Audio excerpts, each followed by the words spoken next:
The fuck did I just watch? Let's do this. Hello everybody, your boy Zach's back to attack another feature film, and today we're going to be getting into the nitty gritty of the new movie, Glass.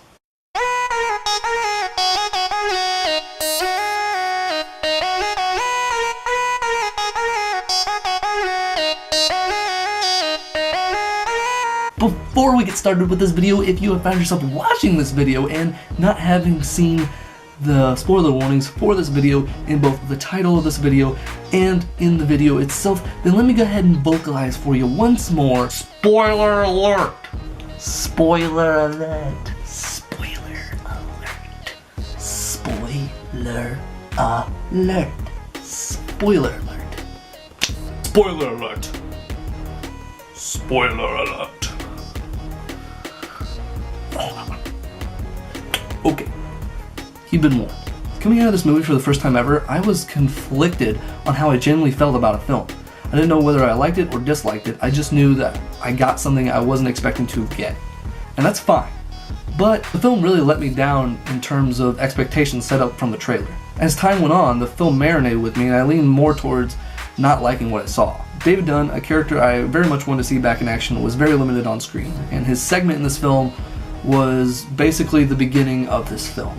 And then he was just pushed off to the sidelines and then wasn't brought back until the ending of the film, where he fought the Beast, and that fight was cool, but once again, like their fight in the beginning of the film, it was interrupted, and then he was drowned in a fucking puddle by some guy he should have been able to toss off of him.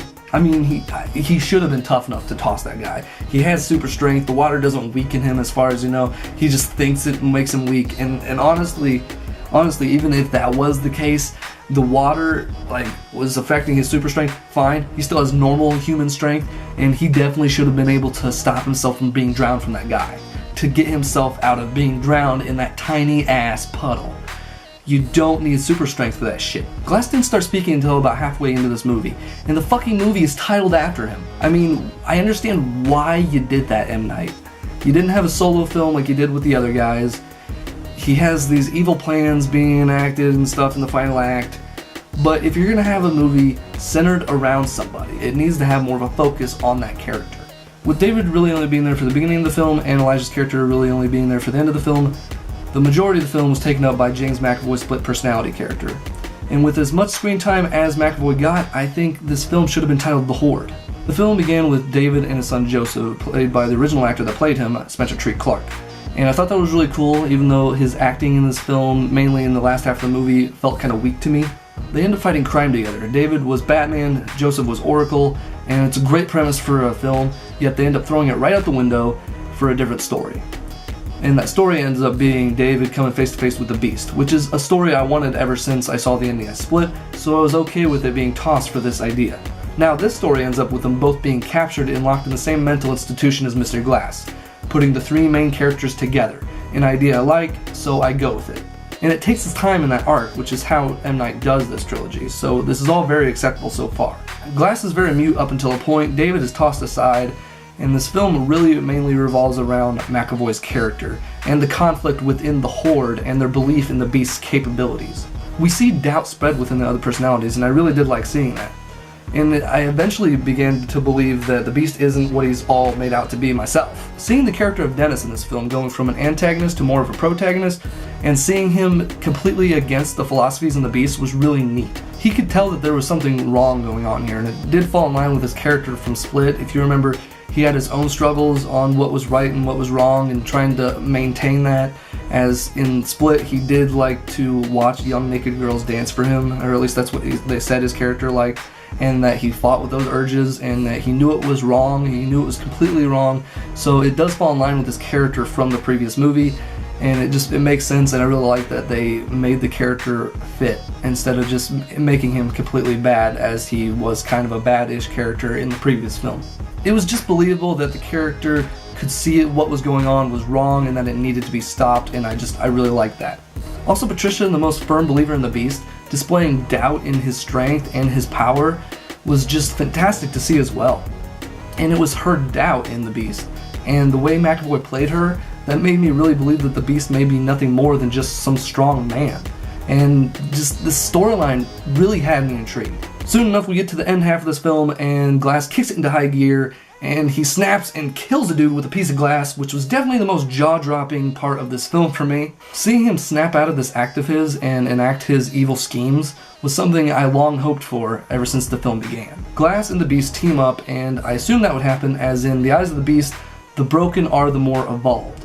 And Mr. Glass is definitely the most broken man that the Beast has ever come across. Quite literally. Glass then sets up a final confrontation between David and the Beast. And so at this point of this film, I'm just waiting for this film to resolve itself. That way I can tell whether or not I like the film or hate the film. And then it gets there. It alludes to this final confrontation happening atop this tower, but the story cowers away from that and ends up having it play out right outside this mental institution. We end up learning that Kevin's dad was aboard the train that David was on, the East Rail 177, and maybe I'm misremembering Split, but I thought that was implied. I thought that was heavily implied that, his father was gone or something, and then he ends up going to a train and leaves them flowers, and I was under the assumption that his dad died there already. So this wasn't really news to me, but apparently it was this big revelation, and it ended up having the Beast's turn on Mr. Glass, and I already saw this. I already thought that was revealed, so it wasn't really a surprise to me. It wasn't like a twist or like, oh, what? So I don't know if that's I'll have to go back and watch Split again, but I thought it was already kind of assumed that his dad was there and died on that train, but maybe I'm just making that up. I don't know. It just wasn't a reveal to me, is all. I was like, yeah, I know. Thanks for saying that. They just made it out to be like this big reveal, and it just wasn't for me. But I'm probably just misremembering. I even assumed that Kevin's dad was the other guy that made it out of the train crash with David back in Unbreakable, the guy that they said had a fractured skull and that his left half of his body was completely crushed.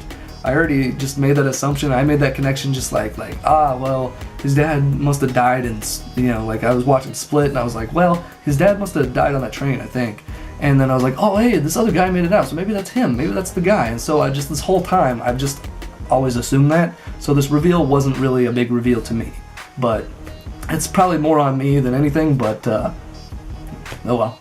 It's this reveal that has the Beast turn on Mr. Glass, and he ends up fracturing Mr. Glass's body, fatally wounding him until he lies on the ground dead, which I thought was dumb. Then David and the Beast have this little fight. It gets interrupted with the twist, and it turns out that the lady that was interrogating them, that was running the institution, is a part of this secret organization that either tricks super-powered people like they were trying to do here to believing that they are just normal people, and if all else fails, they just end up killing them like they did with Kevin and David at the very end of this film. They just shoot Kevin, and he bleeds out and dies, and then they just take David's head, put him in a little puddle until he drowns. That's it. Like I said, this guy drowns David in a little puddle, and he succeeds in doing this because water is David's weakness, I guess, but that doesn't stop his death along with Mr. Glass's being completely stupid and emotionless. I mean, seriously, did anybody feel anything for David or Mr. Glass's death scenes? I sure didn't. You know why? Because it was dumb, quick, and was handled poorly. Kevin's death was dumb too, but his had more emotional weight to it, and his death was definitely handled the best out of the three main characters' deaths. As we said goodbye to these characters that have been featured throughout these last couple films, that being Patricia, Dennis, Hedwig, the Beast, alongside Kevin. Killing these characters at the end of the story was M. Night Shyamalan's way of trying to further ground the story in reality, and just like he did with his other previous films, Unbreakable and Split. But this time around, I think he made the wrong decision. Yeah, this twist of this superhero exterminating group makes more sense as to why these are the only three known people with powers on Earth, but it's not what the series needed. I think the disbelief in the Beast was grounding enough. I don't think you needed to add in this twist. The beginning of this film was great. The middle of this film was good, but the end of this film was the weakest. And to end this film on this decline of entertainment is just very upsetting.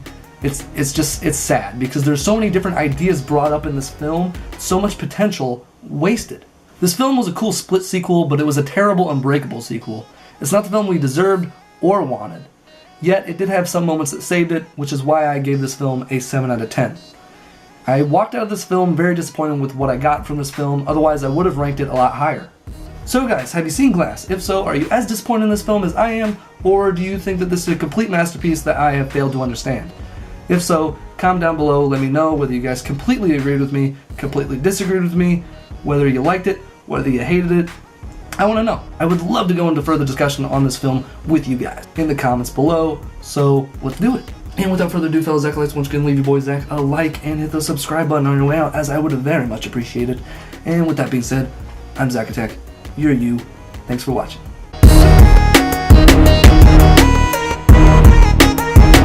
Shyamalan, stop putting yourself in your own movies. You're pulling me out of the films every single time you do it, and they're so cringy, especially this one. This was so cringy. This was so freaking cringy, dude. But good for you for at least tying in the character that was super irrelevant, that nobody cared about or even remembered from your cameo back in Unbreakable. Like, good for you for tying that all together, because at least you can say that you're thorough. But, please stop. Seriously, please stop. Seriously.